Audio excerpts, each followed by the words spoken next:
नमस्कार श्रोता बंधु मु कविता कुमुदम्भीर आज आपण पाखरे गोटे दरदी मनीषर चित्र उपस्थापना करी।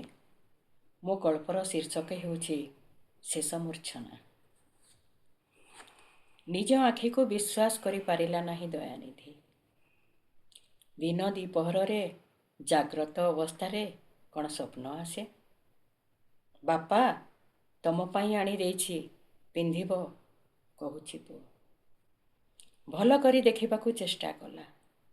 अस्पष्ट आखिरे से देखिला सामनारे छड़ा होइछि तार एकमात्र पुओ लोकनाथ। हाथरे सम्बलपुरी कपड़ार सार्ट और नुआ धोतीटिए। तमको कहूछि आसंता रविवार दिन सहर को जिबा। श्याम काकार पुओ बाहाघर सम्बलपुर रे भोजी देउछंती। एही कपड़ा पिंधि करी जीव रख। तार हाथ थरुथिला। खट पाखरे आउजा होई रही थाए बाड़ीटीए, आशा बाड़ी। बाड़ीर सहारा नहीं खटरू उठिला। आखि को स्पष्ट दिशु नहीं। तथापि नुआ कपड़ार गंध भूलिबार नुहे। केते वर्ष परे से पाउछि। तार मन हृदयर कबाट खोली सही बासना पशि जाउथिला। सिहरी जाउथिला तनु मन। पिला बेले जेमिति बापा आनी देउथिबा करिया पिंधि ताकू लागुथिला, ठीक सेमिति भावथिला आजी। पुअता कोठरीरू बाहरिबा आगरू रोषेई घरू बहुर पाटी शुभुथिला। खाली पादरे बाड़ी पटरू आसी घरे पशुछंती। छुआ पिलार घर इन्फेक्शन हेले तमे बुझिब। चषमा आनी दियो बोली 100 थर कही सारिलेनी। एबे टंका खर्च करी किण। बापार सबू इच्छा पूरा कर। सेवा कले तो स्वर्ग जीव। श्याम आज्ञाक आदेशटी न मानी जीव कुआड़े। जाओ जाओ प्रथमे तम बापांको कथा बुझ। आमे माँ छुआ सिना अनाथ, आम कथा कहीं बुझिब। तमर लाज बोली किछि अछि कि आउ? थिले मो कथा प्रथमे शुणी न थांत। आम माँ छुआंको नुआ कपड़ा कौन बाहर लोक आनिबे? से बापांको अंतरंग बंधु। तांको अनुग्रहरु मुए सरकारी चाकरी खंडिक पाइछि। एथर बापांको घरर मुखिया हिसाब रे नेबाकू पड़िबो, नहेले असुविधा हेबो। तमे बुझिबाकू चेष्टा कर। पत्नी को धीर स्वर रे बुझाइबाकू चेष्टा करुथिला लोकनाथ। पत्नी किंतु तार कथा शुणिबाकू प्रस्तुत नथिला। लाचार होई मुंड तळ करी घरु दांडकू चली जाउथिला पुओ। बहु बनजार मुहारू निया हुला परी गाली बर्षुछि पुओ उपरे। तार दम दम चाली रे केवल बारंडा नुह, दयानिधिर छाती मध्य हली जाउछि। शिवलिंगरे जल अर्पण करी पाइथिला पुओको। शिवलिंगरे जल अर्पण करी पाइथिला पुओको। मंदिर दौड़ी दौड़ी पादरे गंठी होई जाइथिला तांको स्वामी स्त्रींकर। आज से एकईर बला विशिकेशनर पत्नी मोहरु शुणुछि एही सबु कटुबाणी। कपाଳରେ थिला, काहाको दोष देई लाभ कौन? एही 70 वर्ष बयसरे भल भावरे शुणा जाए ना, जहा ताकू ईश्वरंको आशीर्वाद परी मने हुए। आज किंतु एतिकी बुझी पारिला पुओ तार पाई नुआ कपड़ा आनी देइथिबारु बहुर एते राग। आज केउ नुआ कथा जे ताकू खराब लागिबो? गरीब घरु झियो आनिले मानी चलिबो बोली भाबिथिला। समस्कंद घरु झियो आनिबाकू बंधु बांधव माने मध्य परामर्श देइथिले। काहारी कथा शुणी नथिला सेतेबेले। आज अवशेषर दीर्घश्वास नेउछि जहा। दिने अन्न मुठिए पाई ओ शरीर ढांकिबा लागि निज जन्म कला पुओ पाखरे हाथ पतेइबाकू पड़िबो, यहा जानिथिले पुओ जन्म करि नथांता। मनोहर पाली शस्या श्यामला भरा छोट गाँटी। एठू 40 किलोमीटर गले सदर महकुमा। से सहर रे कोठा बाड़ी, भली कि भली लोक। सेही सहर पाई किंतु केबे आकर्षित होई नथिला दयानिधि। निज जन्ममाटी प्रति तार अजस्र ममता। मार पणत कानी परी लागंती गाँर गछपत्र, खेतखोला। सकाळर सूर्य ता पाई नुआ उन्मादना नहीं आसुथिला प्रतिदिन। से समय गाँर प्राथमिक विद्यालय थिला 7म श्रेणी पर्यंत। आगकू पढ़िबाकू हेले सहर को जीवाकू हेबो। श्याम, दशरथ, गोपाल आदि तार सांग माने सहर को गले। पाठ पढ़ी चाकरी कले। घर संसार करी बाहरे रहिले। नुआखाई, पुष्पुनी किंपा अकाले सकाळे गाँ को आसुथिले। गाँ और सहर मझिरे दूरत्व बढ़ी चलीथिला धीरे धीरे। से रहीगला गाँव रे, ताहार बंधनरू मुकुली पारिला नहीं। ଦୁଇ ଭାଇ ସହରରେ ପାଠ ପଢ଼ି ଚାକିରି କଲେ। ଆସନ୍ତି ପୂଜା ପାର୍ବଣରେ, ସମ୍ପର୍କୀୟଙ୍କ ବିବାହ ଅନ୍ନପ୍ରାଶନରେ। 2 ଦିନ ରହି ଚାଲିଯାଆନ୍ତି। ବାପା ମା ବଞ୍ଚିଥିଲା ବେଳେ ଟିକେ ଅଧିକା ଆସୁଥିଲେ। ଏବେ ସେମାନେ ଅତିଥି। ତଥାପି ତାଙ୍କ ପାଦ ପଡ଼ିଲେ ତାକୁ ଘରଟା ସ୍ୱର୍ଗ ପରି ଲାଗେ। ବାପା ଥିଲେ ସମ୍ପୂର୍ଣ୍ଣ ନିରକ୍ଷର। ସେ କିନ୍ତୁ ଓଡ଼ିଆରେ ପଢ଼ି ଲେଖି ଜାଣେ। ବଞ୍ଚିଛି ବାପାଙ୍କ ପରି। ବାପାଙ୍କ ପାଦ ଚଳା ରାସ୍ତାରେ ଚାଲିଲା। ପଢ଼ା ଛାଡ଼ିଲା ପରେ ଭୋରରୁ ଉଠି କ୍ଷେତକୁ ଯିବା ଓ ସନ୍ଧ୍ୟାରେ ଘରକୁ ଫେରିବା ଏହା ତା'ର ନିତ୍ୟକର୍ମ ଥିଲା। ବାପ ପୁଅ ମିଶି 1 ଏକର ଜମିରୁ 4 ଏକର ପର୍ଯ୍ୟନ୍ତ କରିଥିଲେ। ପକ୍କା ଘର ଖଣ୍ଡିଏ ମଧ୍ୟ କଲେ। ମା'ଙ୍କ ହାତ ପରସା ବାସି ପଖାଳ ଖାଇ ଶରୀର ତା'ର ହୃଷ୍ଟପୃଷ୍ଟ ହୋଇଥିଲା। ବର୍ଷା ବିଜୁଳିକୁ ଖାତିର କରୁନଥିଲା କେବେ। ଝୋ ଝୋ ବର୍ଷା ଥିଲା ସାଥୀ। ବାପ ପୁଅଙ୍କ ସେହି ପରିଶ୍ରମର ଟଙ୍କାରେ ଜମି ଘର ସହ ତା'ର ବିବାହ କାର୍ଯ୍ୟ ମଧ୍ୟ ସରିଗଲା। ବାପାଙ୍କ ଦେହାନ୍ତ ପରେ ଭାଇଙ୍କ ପାଠ ପଢ଼ା, ତାଙ୍କ ସଂସାର ବଢ଼ିଲା। ସମସ୍ତେ ଭଲରେ ଅଛନ୍ତି, ଏହି ଭାବନା ତାକୁ ସବୁବେଳେ ଗୋଟିଏ ପରିପୂର୍ଣ୍ଣତାର ଜୀବନ ଦେଇ ଆସିଛି। ଦେଇଥିଲେ ପାଇ, ବୁଣିଥିଲେ ଦାଇ, ଏହି 4ଟି ଶବ୍ଦକୁ ଈଶ୍ୱର ମାନିଛି ଜୀବନ ସାରା। ପତ୍ନୀ କମଳା ସମସ୍ତଙ୍କ ମନକୁ ବୁଝିପାରିବା ଭଳି ନାରୀଟିଏ ଥିଲା। ତାକୁ ଘର ସଂସାରର ସବୁ ଦାୟିତ୍ୱ ଅର୍ପଣ କରିଦେଇଥିଲା ଦୟାନିଧି। ସେ ସୁରୁଖୁରୁରେ ସମ୍ଭାଳି ନେଉଥିଲା ସବୁ। କପା ଫୁଲ ପରି ଖିଲି ଖିଲି ହସୁଥିଲା ତାଙ୍କ ପରିବାର। ପରିବର୍ତ୍ତନର ଅନ୍ୟ ନାମ ଜୀବନ। ସମୟ ଚକ୍ର ଯୋଗୁଁ ଆଜି ସେ ଏକାକୀ ବଞ୍ଚୁଛି। 2 ଭାଇ ସହିତ ପୁଅକୁ କେମିତି ପାଠ ପଢ଼େଇ ମଣିଷ କରିଛି ସେ ଜାଣେ। ବିଧାୟକ ବନ୍ଧୁ ଶ୍ୟାମକୁ କେତେ ଅନୁରୋଧ କରି ପୁଅକୁ ଗାଁ ସ୍କୁଲରେ ଶିକ୍ଷକ ପଦରେ ରଖିଛି ତାହା ଈଶ୍ୱର ବୁଝିବେ। ଯିଏ ସବୁ ଦୁଃଖ ଭୋଗିଥିଲା ସେ ଏବେ ସ୍ୱର୍ଗରେ। ଲୋକନାଥର ମା ବଞ୍ଚିଥିଲେ 2 ଥରରେ ମ୍ୟାଟ୍ରିକ୍ ପାସ୍ କରିଥିବା ପୁଅ ଆଜି ଉପେକ୍ଷା କରନ୍ତା ବାପକୁ? ତା'ର ସ୍ତ୍ରୀ ଏତେ ଦମ୍ଭ ଅହଙ୍କାର ଦେଖେଇ ପାରନ୍ତା କି ତା ଉପରେ? ପତ୍ନୀ କମଳା ଠିକ୍ କହିଥିଲା। ଏହି ସଂସାରରେ ସବୁ ଫଳ ପାଚିବାକୁ ଲୋକେ ଅପେକ୍ଷା କରିଥାନ୍ତି, ତା'ର ସ୍ୱାଦର ମଜା ନିଅନ୍ତି। ହେଲେ ମଣିଷ ଫଳ? ଏ ଫଳ ପାଚିଲେ ଅଲୋଡ଼ା ହୋଇଯାଏ। ଛୁଇଁବା ଦୂରର କଥା, ତା ପାଖ କେହି ମାଡ଼ନ୍ତି ନାହିଁ। ଚାଲି ଯାଇଥିବା ସମୟକୁ ମନେ ପକାଇ ଆଉ ଲାଭ କ'ଣ? ବଞ୍ଚିବାକୁ ପଡ଼ିବ। ପୁଅ ବୋହୂ ପାଖରେ ନଇବାକୁ ପଡ଼ିବ। ସେମାନଙ୍କ କଟୁ ଶବ୍ଦକୁ ଚନ୍ଦନ କରି ଶରୀରରେ ବଳିବାକୁ ହେବ। ଏହା ବ୍ୟତୀତ ଆଉ ଅନ୍ୟ ଗତି କିଛି ଅଛି କି ତା'ର? ଭୁଲିବାକୁ ଚାହିଁଲେ ମଧ୍ୟ ଭୁଲି ପାରୁନଥିଲା ଦୟାନିଧି। ଦିଶୁଥିଲା ସମୟ ସ୍ରୋତରେ ହଜି ଯାଇଥିବା ତା'ର ସଂସାରର ଚିତ୍ର। କମଳାର ହଳଦୀ ମଖା ମୁହଁ, ପୁଅମାନଙ୍କ ଶୈଶବ ଭରା ଅଝଟପଣ, ପିଲା ଖେଳ, ଧୀରେ ଧୀରେ ଲିଭି ବସୁଥିବା ବାପା ମା'ଙ୍କ ବୟସ୍କ ଚେହେରା। ନିଃସଙ୍ଗତାର ଯନ୍ତ୍ରଣା ବୋଧହୁଏ ଜୀବନରେ ସବୁଠାରୁ କଷ୍ଟଦାୟକ। ସମୟ କଟେ ନାହିଁ ଜମା।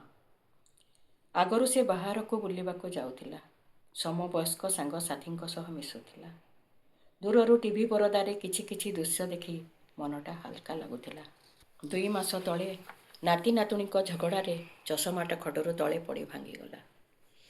ସଜାଡ଼ିବାକୁ ଅନେକ ଥର କହିଛି ପୁଅକୁ। ସାମ୍ନାରେ ହଁ କହି କାମ ସାରିଦିଏ।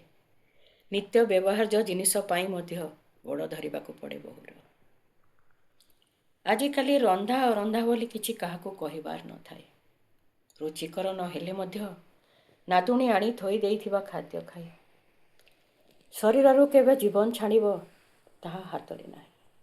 ଅପେକ୍ଷା କରିବାକୁ ପଡ଼ିବ କାଳକୁ, ତା ବ୍ୟତୀତ ତା'ର ଚାରା ଆଉ ନାହିଁ। ପୁଅର ପରିବାରରେ ସବୁବେଳେ ହସ ଖୁସି ଲାଗି ରହିଥାଏ। ସରକାରୀ ଚାକିରି, ଟଙ୍କାର ଅଭାବ ନାହିଁ। ବୁଲାବୁଲି କରିଯିବାକୁ ବୋହୂ ସବୁବେଳେ ପ୍ରସ୍ତୁତ ହୋଇ ରହିଥାଏ। ପ୍ରତି ରବିବାର ସେମାନେ ସହରକୁ ଯାଆନ୍ତି। ବିବାହ, ଏକୋଇଶା, ଯାନିଯାତ୍ରା ବାଦ୍ ପଡ଼ିଲା, ସବୁଥିରେ ଯୋଗ ଦିଅନ୍ତି। କେତେ କେତେ ପ୍ରକାର ଖାଇବା ଜିନିଷ ନେଇ ଆସନ୍ତି ଘରକୁ। ଖାଇବା ଜିନିଷ ଦେଖିଲେ ମନଟା ତା'ର ଲମ୍ବିଯାଏ 2 ହାତ। ଆଖି ସାମ୍ନାରେ ଅନେକ ପ୍ରକାର ଖାଦ୍ୟ ଦେଖି ଖାଇବାର ଇଚ୍ଛା ଗଛର ଶାଖା ପ୍ରଶାଖା ପରି ବଢ଼ିଯାଆନ୍ତି। ସେ ଅପେକ୍ଷାରେ ରହେ। ମନ ଖୋଜେ ତାକୁ ମଧ୍ୟ କିଛି ଦେଲେ ଟିକିଏ ଚାଖନ୍ତା। ଖୋଲା ପବନରେ ବୁଲନ୍ତା, ଆତ୍ମୀୟ ସ୍ୱଜନଙ୍କ ସହ କଥାବାର୍ତ୍ତା ଟିକେ ହୁଅନ୍ତା। ହେଲେ ମନର କଥା ମନରେ ରହେ, ସ୍ୱପ୍ନ ମରିଚିକା ହୋଇଯାଏ, ସେଦିନ ଆସେନା। ତାର ଏତେ ସ୍ୱପ୍ନକୁ ପୂରଣ କରିବାକୁ କେହି ନଥାନ୍ତି। ହତାଶ ମନ ଅପେକ୍ଷା କରେ ଯମକୁ। ବେଳେ ବେଳେ ମଧୁର ସ୍ମୃତି ପୁଣି ଆସି ଜୀବନ୍ୟାସ ଦିଏ। ତାକୁ ସେ କୋଡ଼େଇ ଧରିଥାଏ, ଈଶ୍ୱରକୁ ସ୍ମରଣ କରେ। ଈଶ୍ୱର, ସେ କିନ୍ତୁ ସବୁଦିନେ ଅପହଞ୍ଚ ତା ପାଇଁ। ଭାବି ପିଢ଼ି ପାଇଁ କର୍ତ୍ତବ୍ୟ କରିସାରିଛି। କାହାରି ପାଇଁ ଆଉ ତାର ଥିବା ନଥିବାର ମୂଲ୍ୟ ନାହିଁ। ଇଚ୍ଛାଟିଏ ଥିଲା, ଶେଷ ଜୀବନରେ ବୁଢ଼ାବୁଢ଼ୀ ପୁଅ ବୋହୂ ନାତି ନାତୁଣୀ ସହ ହସ ଖୁସିରେ ରହିଥାନ୍ତି। ସୁଖ ସରସର ହୋଇଥାନ୍ତା ତାଙ୍କ ବାର୍ଦ୍ଧକ୍ୟ ଜୀବନ। ମଣିଷ କେତେ କ'ଣ ଭାବିନିଏ, ସତେ ଯେମିତି ଭବିଷ୍ୟତ ତା ହାତ ମୁଠାରେ। ଆଗାମୀ ସମୟ କିନ୍ତୁ ତାରାପୁଞ୍ଜଟିଏ, ତକ୍ ତକ୍ ଜଳୁଥାଏ ଆଶାର ଆଲୋକ ହୋଇ। ଦୂରରେ ରହେ, ପାଖକୁ ଆସିଲେ ତାର ରୂପ ବଦଳିଯାଏ। ବୁଢ଼ା ଦାଦା, ତମେ ଏଥର ଆମ ସହ ପାର୍ଟିକୁ ଯିବ। ନାତିର କଥା ଶୁଣି ସେ ଅତୀତର ବନ୍ଧନରୁ ଝାଡ଼ି ଝୁଡ଼ି ହୋଇ ମୁକ୍ତ ହେଲା। ବର୍ତ୍ତମାନ ଛିଡ଼ା ତା ସାମ୍ନାରେ। ନାତୁଣୀ ବଡ଼, 10ମ ଶ୍ରେଣୀ ପରୀକ୍ଷା ଦେବ ଏଥର। ନାତି ସାନ, 5ମ ପଢ଼ୁଛି। ଭେଦଭାବ କିନ୍ତୁ ଶିଖିନି ଏପର୍ଯ୍ୟନ୍ତ। ଘରର ସବୁ କଥା ଆସି ତାକୁ କହିଦିଏ। ତାର କଥା ଶୁଣି ମନ ହରିଣୀ ପରି ଚଞ୍ଚଳ ହେଉଥିଲା। ବହୁଦିନ ପରେ ବାଲ୍ୟବନ୍ଧୁ ଶ୍ୟାମକୁ ଭେଟିବ। ତାର ଆଦେଶ ଯୋଗୁଁ ପୁଅ ବୋହୂ ତାକୁ ସହରକୁ ନେବେ, ଦେଖିବ ବାହାର ଦୁନିଆ। ନାତୁଣୀ ମଧ୍ୟ କହିଯାଇଛି, ନୂଆ ଚପଲ ଓ ଚଷମା ତାର ପାଇଁ କିଣା ହେବ। ଏକ ସୁନ୍ଦର ସ୍ୱପ୍ନ ତାକୁ ଅପେକ୍ଷା କରୁଥିଲା। ଶ୍ୟାମଦୋରା ଏବେ ସ୍ଥାନୀୟ ବିଧାୟକ। ପୁଅ ତାର ବ୍ୟବସାୟ କରୁଛି। ବାପର କ୍ଷମତା ଯୋଗୁଁ ହାତୀ ପୁଅର ମୁଣ୍ଡରେ ସୁନା କଳସ ଢାଳିଛି। ଜଣେ ଧନୀମାନି ପ୍ରଭାବଶାଳୀ ନେତା ଭାବରେ ରାଜଧାନୀ ପର୍ଯ୍ୟନ୍ତ ତାର ନାଁ ଅଛି। ସେ କିନ୍ତୁ ତାକୁ ଭଲ ପାଏ, ପସନ୍ଦ ମଧ୍ୟ କରେ। ଗାଁକୁ ଆସିଲେ ଡକେଇବ। ଗାଉଁଳିଆ ଭାବି କେବେ ନାକ ଟେକି ନାହିଁ। ଗୋଟିଏ ଗୋଟିଏ ମୁହୂର୍ତ୍ତ ଭାରି ଲାଗୁଛି। ଶ୍ୟାମ ପୁଅର ଆଡ଼ମ୍ବରପୂର୍ଣ୍ଣ ବାହାଘର ଭୋଜିର ଆଲୋଚନା ଚାଲିଛି ତାଙ୍କ ଘରେ। ସହରର ସବୁଠାରୁ ବଡ଼ ହୋଟେଲରେ ସେ ପରା ଭୋଜି ଦେଉଛି। ସେମାନେ ରବିବାର ଦିନ ଯିବେ। ନାତୁଣୀ କହିଯାଇଛି, ରବିବାର ଦିନ ଦ୍ୱିପ୍ରହରରେ ଯିବେ ଓ ରାତିରେ ଭୋଜି ଖାଇ ଘରକୁ ଫେରିବେ। ସେ ଅପେକ୍ଷା କରୁଥିଲା ସେଦିନକୁ। ପକ୍ଷୀମାନଙ୍କର ମଧୁର କୋଳାହଳ, ନାତି ନାତୁଣୀଙ୍କ ପାଟି ଶବ୍ଦ ଶୁଣି ରବିବାର ଦିନର ସକାଳ ଆସୁଥିଲା। ଆଜି କେତେ ସୁନ୍ଦର ଦିନଟି ହେବ ତା ପାଇଁ। ଗତକାଲି ଠାରୁ ପୁଅ ତାର ଚଷମା ଓ ଚପଲ ଆଣିଦେଇଛି। ସେ ଘରୁ ବାହାରିଲା ପୋଖରୀ ପାଣି ପାଇଁ। 2 ମାସ ନୁହେଁ, 2 ଯୁଗ ଯେପରି ଚାଲିଯାଇଛି ଏ ଭିତରେ। ସକାଳ ପହରୁ ତାଙ୍କ ସାଙ୍ଗମାନଙ୍କ ହସ ପୋଖରୀ ପାଣିରେ ତରଙ୍ଗ ସୃଷ୍ଟି କରୁଥିଲା। ଦକ୍ଷିଣା ପବନ ତାର ଶରୀରକୁ ଛୁଇଁ ଛୁଇଁ ଯାଉଥିଲା। ଉପରେ ନୀଳ ଆକାଶରେ ରୂପେଲି ବାଦଲର ଛଟା। ପୋଖରୀ ଭିତରେ ପଦ୍ମଫୁଲ ଆଉ ଭ୍ରମରର ଲୁଚକାଲି ଖେଳ। ପାଣି କୋଇଲି ହଂସଙ୍କ ମତୁଆଲା ପହଁରା ଦେଖି ତାର ହୃଦୟ ତାଙ୍କ ସହ ନାଚୁଥିଲା। ସତରେ ତାର 2 ଆଖି ଏହି ସବୁ ଦୃଶ୍ୟ ଦେଖିବାରୁ କେତେ ଦିନରୁ ବଞ୍ଚିତ ଥିଲା। ମନ ହାଲକା ହୋଇଗଲା। ନାତୁଣୀ ମାଧ୍ୟମ ଦେଇ ବୋହୂ ପାଖରୁ ନିର୍ଦ୍ଦେଶନାମା ଆସିଛି ଯେ ତାକୁ ମୁଣ୍ଡରେ ଶ୍ୟାମ୍ପୁ ଲଗାଇ ଧୋଇବାକୁ ପଡ଼ିବ, ଦେହରେ ସାବୁନ ଲଗାଇ ଘଷିବାକୁ ହେବ। ଘରେ ବୋହୂ ହାତରନ୍ଧା ଖାଇବାକୁ ମନ ବୋଲୁନଥିଲା। କେବଳ ଦିଶୁଥିଲା ଭଳିକି ଭଳି ସଜାଇ ରଖାଯାଇଥିବା ଖାଦ୍ୟ। ଦ୍ୱିପ୍ରହରରେ ଖଟରେ ଗଡ଼ିଲେ ମଧ୍ୟ ନିଦ ହେଲା ନାହିଁ। ନୂଆ ଧୋତି, ଦେହରେ ସମ୍ବଲପୁରୀ ସାର୍ଟ, ଆଖିରେ ଚଷମା ଓ ପାଦରେ ଚପଲ। ତାର ବେଶଭୂଷା ଏମିତି ଥିଲା ଆଜି। ଗାଡ଼ିରେ ତାକୁ ପୁଅ ଡ୍ରାଇଭର ପାଖରେ ବସିବାକୁ କହିଲା। ଖୁସିରେ ତାର ଛାତି କୁଣ୍ଡିମୋଟ ହୋଇଗଲା। ଗାଡ଼ି ସହ ମନ ଦୌଡ଼ୁଥିଲା 100 କିଲୋମିଟର ବେଗରେ। ଗାଁରୁ ପ୍ରାୟ ଘଣ୍ଟାକର ବାଟ ସହର। ଆସିଥିଲା 5 ବର୍ଷ ତଳେ। ପତ୍ନୀକୁ ଡାକ୍ତରଖାନା ଆଣିଥିଲା। ଏ ସହର ଏମିତି ନଥିଲା ସେତେବେଳେ। ଏବେ ରାସ୍ତାର 2 ପାଖରେ ବଡ଼ ବଡ଼ କୋଠାଘର, ଚାରିଆଡ଼େ ଦୋକାନ ବଜାର, ଠେଲା ହୋଟେଲରେ ଖାଇବାର ଜିନିଷ। ଏସବୁ ଦେଖି ତାର ଆଖି ବଡ଼ ବଡ଼ ହୋଇଯାଉଥିଲା। ଗାଡ଼ି ପହଞ୍ଚିଲା ଗୋଟିଏ ବିରାଟ ହୋଟେଲ ସାମ୍ନାରେ। ବାହାରୁ ତାହା ରାଜମହଲ ପରି ଦିଶୁଥିଲା। ଘରୁ ବାହାରିବା ପରେ ପୁଅ ତା'ର ଆଜ୍ଞାକାରୀ ପାଲଟି ଯାଇଛି। ବୋହୂ ଯେପରି ଲକ୍ଷ୍ମୀଙ୍କ ଅବତାର। ସେମାନେ ଗାଡ଼ି ଚଢ଼ିବା, ଓହ୍ଲାଇବା, ଚାଲିବାରେ ତା'ର ହାତ ଧରି ସାହାଯ୍ୟ କରୁଛନ୍ତି। ଏବେ ସେ ସୁଖ ଅନୁଭବ କରୁଥିବା ପିତାଟିଏ। ହୃଦୟ ଭିତରେ ଏକ ଆନନ୍ଦର ଲହରୀ ଖେଳି ତା'ର ମୁଣ୍ଡରୁ ଗୋଡ଼ ପର୍ଯ୍ୟନ୍ତ ବ୍ୟାପି ଯାଉଛି। ଖୁସି ସାଉଁଟିବାକୁ ଚାଦର ତା'ର ଛୋଟ ପଡ଼ିଯାଉଛି। ସେମାନଙ୍କୁ ସ୍ୱାଗତ କରିବା ପାଇଁ ମୁଖ୍ୟ ଫାଟକ ପାଖରେ ସୁନ୍ଦରୀ ଝିଅମାନେ ଛିଡ଼ା ହୋଇଛନ୍ତି। ସେମାନେ ପୁଷ୍ପବୃଷ୍ଟି କଲେ, ଅତର ଛିଞ୍ଚିଲେ ତାଙ୍କ ଉପରେ।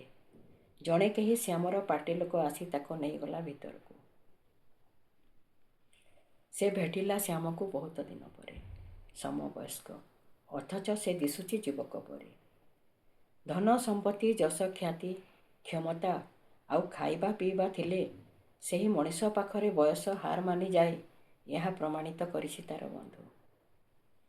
ସବୁ ଥାଇ ମଧ୍ୟ କେତେକ ବ୍ୟକ୍ତି ବିନୟୀ ହୋଇଥାନ୍ତି, ଫଳଭରା ବୃକ୍ଷ ପରି। ତାକୁ ଦେଖି ଶ୍ୟାମ ଆଗେଇ ଆସିଲା, ଆଲିଙ୍ଗନରେ ବାନ୍ଧିଦେଲା। ବାଲ୍ୟବନ୍ଧୁ ଭାବରେ ସମସ୍ତଙ୍କୁ ତା'ର ପରିଚୟ ଦେଲା। ସେ ତା'ର ବଳିଷ୍ଠ ହାତର ସାହାରା ଦେଇ ପୁଅ ବୋହୂ ପାଖକୁ ନେଲା। ଦୟାନିଧି ଦୁଇ ହାତ ତୋଳି ଆଶୀର୍ବାଦ ଦେଲା ସେମାନଙ୍କୁ। ସଙ୍କୋଚରେ ତାକୁ ମାଟିରେ ମିଶିଗଲା ପରି ଲାଗୁଥାଏ। ଏତେ ସମ୍ମାନ ପାଇବା ଥିଲା ଏ ଜୀବନରେ, ସ୍ୱପ୍ନରେ ସୁଦ୍ଧା ଏହା ଭାବିନଥିଲା। ବହୁ କଷ୍ଟରେ ମୁକୁଳି ଆସିପାରିଲା ସେଠାରୁ। ବାପା, ଲୋକମାନେ ଆସିବା ଆରମ୍ଭ କଲେଣି। ତମେ ଯାଇ ପ୍ରଥମେ ଖାଇଦିଅ, ପରେ ଭିଡ଼ ବଢ଼ିଯିବ। ଯେଉଁ ଷ୍ଟଲକୁ ଗଲେ ସେମାନେ ଖାଇବାକୁ ଦେବେ। ବାପା ପାଖକୁ ଆସି ନମ୍ର ଭାବରେ କହିଲା ପୁଅ ଲୋକନାଥ। ପୁଅର ଦମ୍ଭପଣ ନଥିଲା। ଏହା ଦେଖି ସେ ଖୁସି ଅନୁଭବ କରୁଥିଲା। ଯାହା ହେଉ, ବହୁତ ଦିନ ପରେ ଈଶ୍ୱର ତା'ର ଡାକ ଶୁଣିଛନ୍ତି। କମଳା ବଞ୍ଚିଥିଲେ ଏସବୁ ଦେଖି କେତେ ଖୁସି ହୋଇନଥାନ୍ତା ସତରେ। ହୃଦୟ ଭିତରୁ ତା'ର ଦୀର୍ଘଶ୍ୱାସଟିଏ ବାହାରି ଆସିଲା। ଆଖି ପାଉନାହିଁ। ଗୋଟିଏ ବଡ଼ ଖୋଲା ପଡ଼ିଆକୁ ରଙ୍ଗୀନ ଚିକ୍ମିକ୍ କପଡ଼ାରେ ସଜା ହେଇଛି। ଚାରିଆଡ଼େ ଖାଇବା ଜିନିଷ। ମଝିରେ ଗୋଳେଇ କରି ସେଠାରେ ମଧ୍ୟ ରନ୍ଧା ଚାଲିଛି। ଖାଇବା ଜିନିଷ ରଖା ହେଇଛି ବଡ଼ ବଡ଼ ଥାଳିରେ। ସମସ୍ତଙ୍କ ମୁଣ୍ଡରେ ନୀଳ ରଙ୍ଗର ଜାଳି ଟୋପି। ସମସ୍ତଙ୍କ ମୁଣ୍ଡରେ ନୀଳ ରଙ୍ଗର ଜାଳି ଟୋପି। ହାତରେ ମଧ୍ୟ ପିନ୍ଧିଛନ୍ତି। ସମସ୍ତଙ୍କ ପୋଷାକ ସମାନ। ସେମାନେ ଅପେକ୍ଷା କରିଛନ୍ତି ଖାଦ୍ୟ ବାଣ୍ଟିବାକୁ। ସେ ପ୍ରଥମେ ଆରମ୍ଭ କଲା ଡାହାଣ ପାଖରୁ। ଗୁପଚୁପ୍ ଠେଲା। ଖୁସିରେ 5ଟି ଖାଇଲା। କି ସ୍ୱାଦ ସତେ! ଚାଟ୍ ଠାରୁ ଆରମ୍ଭ କରି ଆଇସ୍କ୍ରିମ୍, ଚାଉମିନ୍, ମଞ୍ଚୁରିଆନ୍, ଦୋସା, ଦହିବରା, ଅଣ୍ଡା ଚପ୍, ଚାହା, ସରବତ ଆଉ କେତେ କ'ଣ। ସମସ୍ତଙ୍କ ନାଁ ସେ ଜାଣେନା। କେତେ ପ୍ରକାର ଜଳଖିଆ। ବାସ୍ନା ଚହଟି ଯାଉଛି ଚାରିଆଡ଼େ। ଏ ପର୍ଯ୍ୟନ୍ତ ବାହାରର ଲୋକ ବେଶୀ ସଂଖ୍ୟାରେ ଆସିନାହାନ୍ତି। ସେ ଆରାମରେ ଘୂରି ବୁଲୁଥିଲା। ନାତି ନାତୁଣୀଙ୍କ ହାତରେ ଦେଖିଥିବା ସବୁ ଖାଦ୍ୟ ମାଗି ମାଗି ଖାଉଥିଲା। ପେଟରେ ଆଉ ଜାଗା ନଥିଲା। ତଥାପି ମନ ଡାକୁଥିଲା ଖାଇବାକୁ। ଭାତ ଟିକେ ନ ଖାଇଲେ ତାକୁ ନିଦ ହୁଏ ନାହିଁ। ଭାତ ସହ ଆଣିଲା ମାଛ, ମାଂସ, ବଡ଼ ଚିଙ୍ଗୁଡ଼ି, ପନିର ଓ ଛତୁ ଭଜା। ବାକି ତରକାରୀ ଟିକିଏ ଟିକିଏ ଆଣିଲା ବେଳକୁ ଥାଳି ଭର୍ତ୍ତି। ଥାଳିର ସବୁ ଜିନିଷ ଅଳ୍ପ ଅଳ୍ପ କରି ଖାଇଲା। ସେ ଜାଣେ, ଜୀବନରେ ଏ ସୌଭାଗ୍ୟ ଆଉ ମିଳିବନି। ନାତି ନାତୁଣୀ ତା'ର ସାମ୍ନାରେ କେତେ ପ୍ରକାର ଜିନିଷ ଖାଆନ୍ତି। ଟିକିଏ ଚାଖିବା ପାଇଁ ତା'ର ମନ ବ୍ୟାକୁଳ ହେଉଥାଏ। ପୁଅ ବୋହୂ କେବେ ବୁଝିପାରି ନାହାନ୍ତି ତା'ର ଇଚ୍ଛା। ନାତି ନାତୁଣୀ ତ ସହଜେ ପିଲା ଲୋକ।